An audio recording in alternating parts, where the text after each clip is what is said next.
At 9:30 p.m. on May 6, 2016, the body of Kenyan billionaire businessman tycoon Jacob Juma was found lying in a pool of blood on Ngong Road in Nairobi. According to police reports, Juma's car had 10 bullet holes, indicating multiple bullets were used during this incident. No bullet shells were recovered and the investigations went cold. What makes this case strange is the fact that Juma openly discussed his assassins on his social media platforms, knowing that exposing the elites will get him killed, and he was willing to pay that price. In this episode, we'll look at the incredible story of Jacob Juma, so be sure to like and subscribe if you enjoy such content.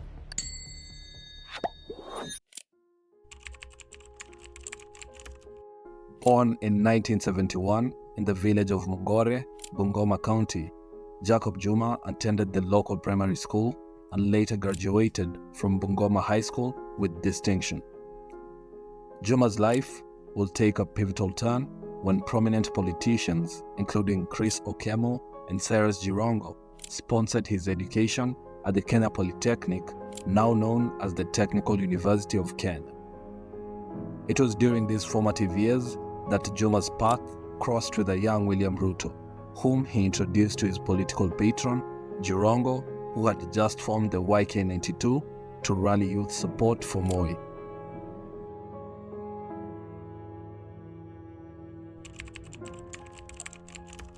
The ambitious and well-connected Juma dove headfirst into the world of business and politics.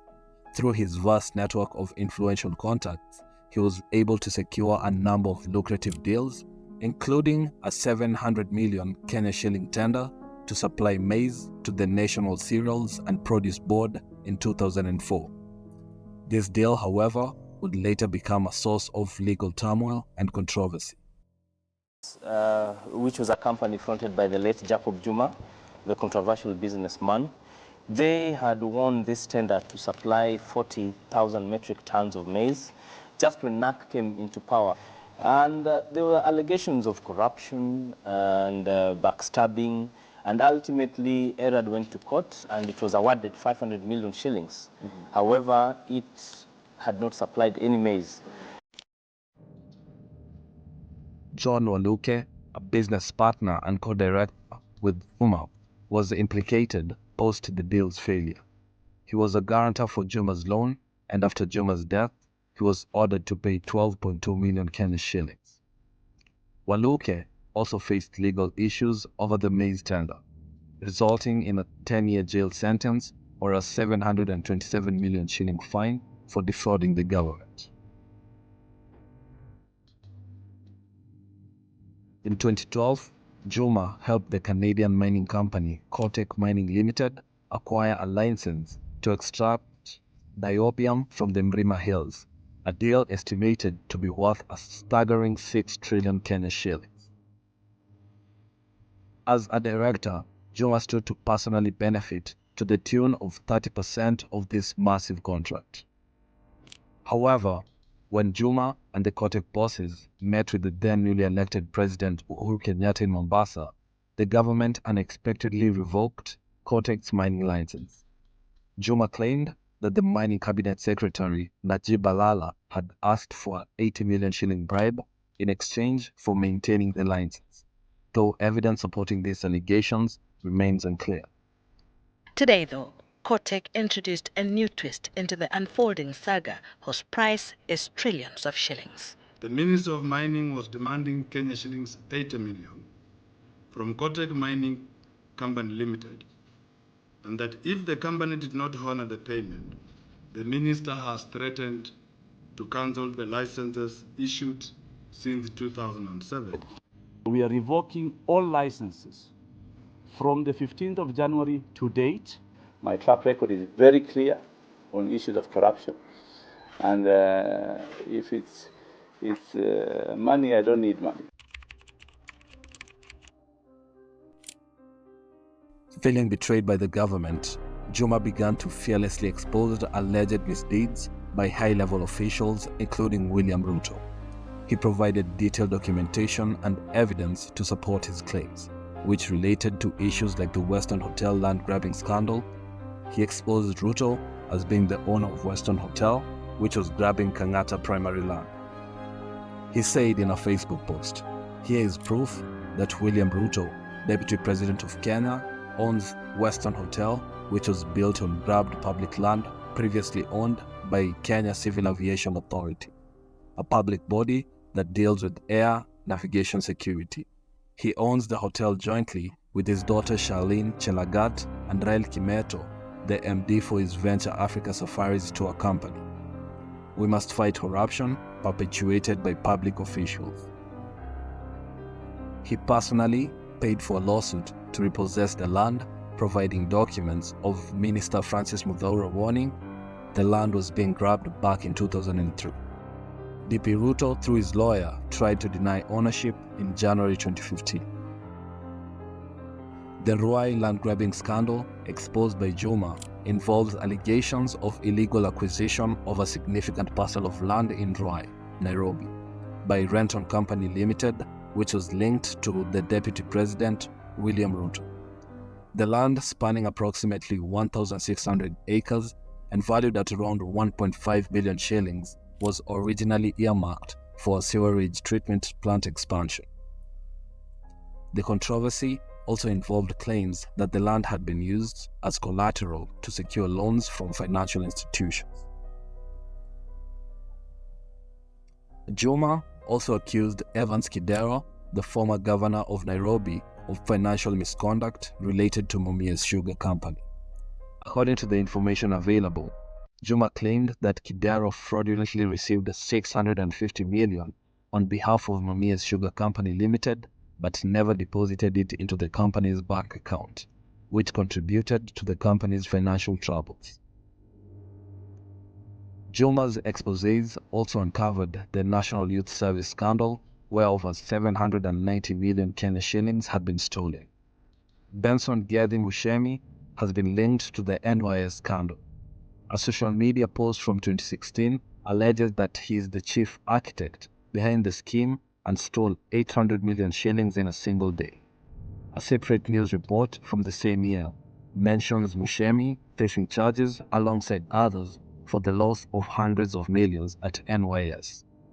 When the government changed rules on possession of armored cars in Kenya on July 2015, Juma saw this as a move to get at him because he drove a bulletproof limo. Was he wrong? Probably not. He also raised questions about the SGR train deal, where he felt the numbers were exaggerated so that corrupt officials would eat. The allegation is that the Kenyan government inflated the construction cost of the SGR project in order to enrich the corrupt officials. Jacob Juma claims that Kenya paid 6.24 million per kilometer for its 609-kilometer section, while Tanzania, Burundi, and Rwanda together paid only 2.9 million per kilometer for their combined 2,561-kilometer section of the SGR. This alleged difference of 3.3 million per kilometer results in a total inflated cost of 2.03 billion for the Kenyan section. Jacob Juma brought to the light the EUROBOND scandal, alleging the misappropriation of a colossal sum of 100 billion Kenyan shillings. And let me tell you, I will say, on national television, I can look Kenyans in the eye and tell them the allegations about the loss of EUROBOND is nonsense. Despite the government's initial attempts to discredit his claims, the numbers told a different story, leading to a reluctant retraction of their statements. Juma's allegation painted a picture of mishandling and embezzlement of the proceeds from a 2 billion sovereign Eurobond issued by the Kenyan government in June 2014. The bond, raised in the Irish stock market, saw funds transferred through lawyer-client accounts, a move to sidestep money laundering red flags, as per instructions from the Cabinet Secretary for Finance, Henry Rotich, and his Principal Secretary, Mr. Thuge. The plot thickened when the reports of infighting amongst the lawyers overseeing the Eurobond transaction, resulting in immediate payouts. A significant portion of the funds, estimated between 200 and 300 million, found its way to the Commercial Bank of Africa, which had connections to the Kenyatta family. Another chunk was allegedly used to settle debts from the 2013 election campaign, with some of the money even being delivered in goodie bags to the office of the president. Further allegations included the refund of an unspecified amount to the sheikh in the Gulf, who had previously contributed $20 million before the elections. Additionally, a $600 million syndicated loan to the Standard Chartered Bank was paid off, with insiders reportedly pocketing a substantial part of the money. Amidst these revelations, official reports surfaced highlighting discrepancies in the accounting for the EUROBOND proceeds. Juma stood firm, promising to publish a complete account of the lawyers involved and the movement of the EUROBOND money, denouncing the entire affair as a grand larceny and outright robbery against the Kenyan people. Juma's fearless whistleblowing activities inevitably made him a target of the powerful figures he was exposing. In the weeks leading up to his assassination, he began posting a series of cryptic tweets hinting that the executive was plotting to take his life. On May 5th, 2016, Juma was gunned down by unknown assailants in what was staged to look like a drive-by shooting.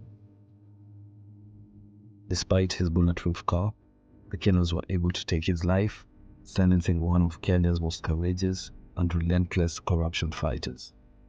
To this day, the investigations into Juma's assassination remain ongoing, with many of his supporters and allies convinced that the government was behind the plot to silence him.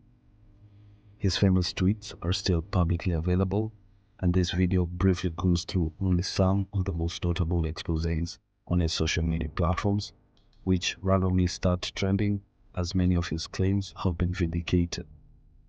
That's it for this one. Tell me what you think about Juma. Was he an anti-corruption hero, or was he a entrepreneur who only became a whistleblower because they cut him out of the deals? Tell me what you think down below, and until the next one, I'm out. Cheers.